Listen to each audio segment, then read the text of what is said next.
So let's talk about stories. How many of you are familiar with this story? Hold your hands up high. Look around the room.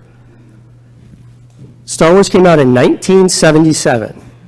Now here's the word association I want you to play with me. Finish the sentence or the phrase, okay? May the Force be with you. 1977, that movie came out, and yet most of the people in the room, without flinching, could finish that, right? The people that make these movies understand what makes a good story. There's a reason you can remember something that's 30 or 40 years old. Okay? The same concepts that are used to tell these stories that we remember from when we were little kids can be used in stories that you tell for business.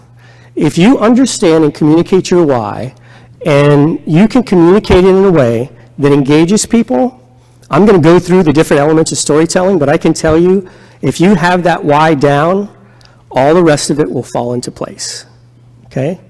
That why makes people invest themselves in your story. Any Dexter fans in here? He's a serial killer, but he's the hero of this show, right? That people have binge watched, right?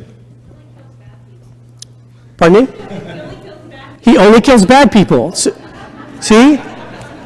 And does that make you like him? It's a redeeming quality, right?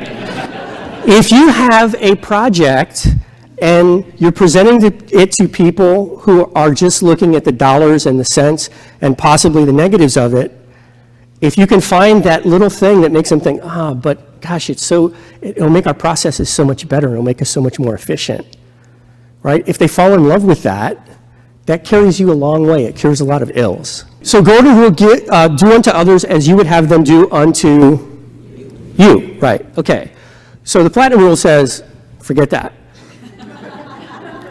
Because I may not want done unto me as you want done unto you. I'll give you an example. I have an accounting degree. I'm very numbers oriented. I'm very detail oriented. So if someone asks me a question to someone who's not a finance or accounting person, they might perceive me as throwing up information on them. I just naturally give a lot of information because I like a lot of information. Everyone is not the same.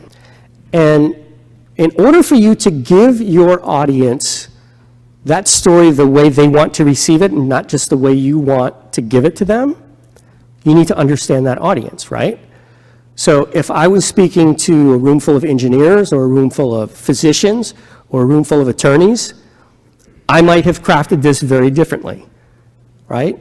So the way you're presenting something may be very different depending on if you're presenting to your CFO, the board of directors, another department head, or how about this one, a non-finance person.